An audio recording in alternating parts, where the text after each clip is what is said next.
بسم اللہ الرحمن الرحیم رب زدنی علما، اے اللہ ہمارے علم میں اضافہ فرما۔ بچوں، آپ کا معلم نوید عظیم نقشبندی ایک نئی ویڈیو کے ساتھ حاضر ہے۔ ہمارا موضوع ہے آج کا سینٹنس ٹرانسفارمیشن، اور ہم پیپر 2 کا سوال کر رہے ہیں، O levels Urdu syllabus B کا، اور یہ 5 نمبر کا سوال آتا ہے۔ دیکھیں سوال کس طرح دیا گیا ہے۔ سوال ہے، نیچے دیے گئے جملوں میں خط کشیدہ الفاظ کی جگہ واحد الفاظ لکھیں۔ خط کشیدہ کا مطلب ہوتا ہے انڈر لائن ورڈز، واحد الفاظ کہتے ہیں سنگولر کو، یعنی آپ کو انہوں نے پلورل ورڈز کچھ دیے ہوئے ہیں اور انڈر لائنڈ ہے، وہ آپ نے ان کے سنگولر فارم لکھنی ہے، اور باقی کا سینٹنس آپ ایز اٹ از جو ہے وہ کاپی کریں گے۔ اب دیکھیں اس کا اور ہمیں کیسے پتہ چل جاتا ہے، یہ بات کیسے واضح ہو جاتی ہے، کلیئر ہو جاتی ہے، کیونکہ انہوں نے نیچے مثال دی ہوئی ہے۔ مثال یعنی اگزامپل یہ ہے، عدالت نے ملزمان کو اپنے حق میں دلائل پیش کرنے کا حکم دیا۔ عدالت یعنی کورٹ، ملزمان یعنی کلپریٹس یا کرمنلز، حق میں یعنی اپنی فیور میں، دلائل یعنی آرگیومنٹس پیش کرنے کا حکم دیا۔ اب دیکھیں اس کی انہوں نے جواب کیا لکھا ہوا ہے، یعنی سنگولر فارم میں کیسے لکھا ہوا ہے۔ عدالت نے ملزمان کے بجائے انہوں نے لکھا ہے ملزم، یعنی ایک کرمنل۔ اپنے حق میں دلائل کی جمع انہوں نے لکھا ہے دلیل، یعنی ایک آرگیومنٹ پیش کرنے کا حکم دیا۔ چلیں اب ہم بھی اسے مکمل کرتے ہیں، ہم بھی اسے اس کی واحد بناتے ہیں۔ بچوں کو آداب سکھانا والدین کی ذمہ داری ہے۔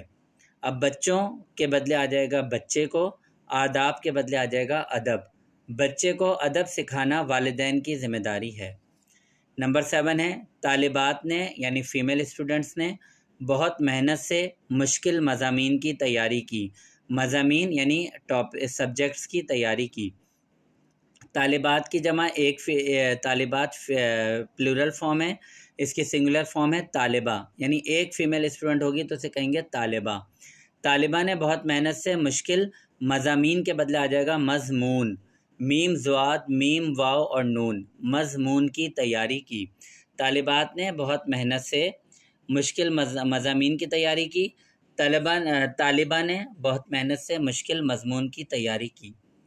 پھر اس کے بعد جملہ نمبر 8 ہے، ہمسایہ ممالک کی افواج نے بھی بہادری کا مظاہرہ کیا۔ ہمسایہ یعنی نیبرنگ، ممالک ملک کی جمع ہے یعنی کنٹریز، افواج فوج کی جمع ہے یعنی آرمیز۔ تو اب اس کا جو یا ٹروپس آپ کہہ لیں، تو اس کا اب کیا بنے گا، واحد جملہ یعنی سنگولر فارم، ہمسایہ ملک کی فوج نے بھی بہادری کا مظاہرہ کیا۔ پھر اس کے بعد جملہ نمبر 9 ہے، قوانین کی پابندی کرنا مہذب اقوام کا شیوا ہے۔ قوانین لاز کو بولتے ہیں، رولز کو، سیٹ آف رولز کو، اس کی سنگولر فارم ہوگی قانون۔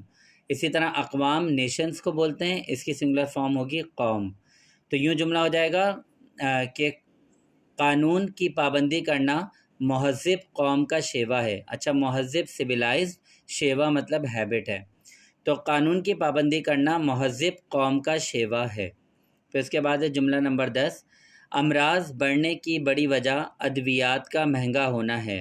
امراض کہتے ہیں ڈیزیزز، یعنی پلورل فارم ہے ڈیزیز کی، تو اس کی سنگولر فارم ہو جائے گی مرض، میم رے زواد، مرض کہتے ہیں ایک بیماری کو، ایک ڈیزیز کو۔ مرض بڑھنے کی بڑی وجہ ادویات میڈیسنز یعنی پلورل فارم ہے، اس کی سنگولر فارم ہو جائے گی دوا۔ مرض بڑھنے کی بڑی وجہ دوا کا مہنگا ہونا ہے۔ جی بچوں، امید ہے آپ لوگوں کو یہ ویڈیو پسند آئی ہوگی۔ اپنی رائے کا اظہار ضرور کیجیے گا، اپنا خیال رکھیے گا۔ اللہ حافظ۔